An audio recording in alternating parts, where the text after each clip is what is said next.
Trending at hot topic ngayon sa social media ang latest post ng dating aktor at modelo na si Robbie Tarosa laban kay Senator Jinggoy Estrada.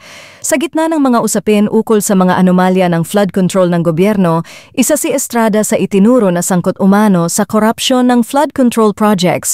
Nagbanta ang dating matinee idol commercial model na si Robbie Tarosa na may ibubunyag siya tungkol kay Senador Jinggoy Estrada kung hindi ito magre-resign.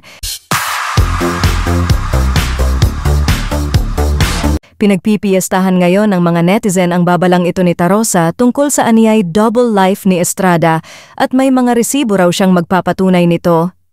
Jinggoy, mag-resign ka na, kundi I will be forced to tell the country about your double life. You are one of the reasons ba't kami naghiwalay. I have all the receipts, dear. Try me. Pareho lang kayo ng ex ko. Baboy!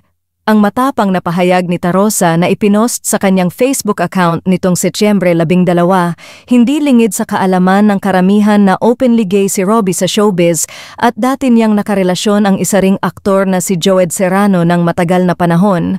Sa comment section, muling nagbato ng akusasyon ang dating aktor laban kay Estrada.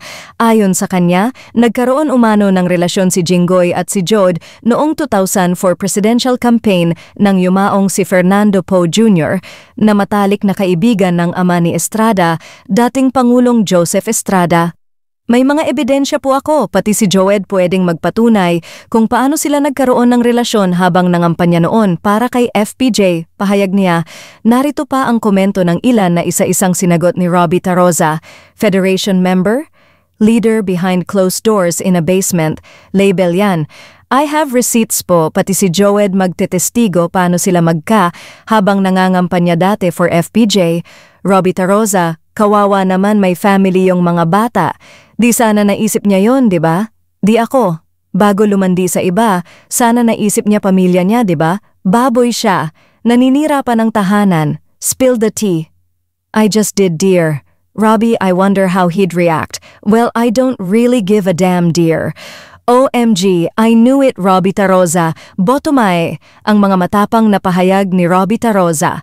Sa mga oras na ito ay wala pang pahayag o inilalabas na official statement si Jinggoy sa mga naging revelasyon na ito ni Robbie Tarosa.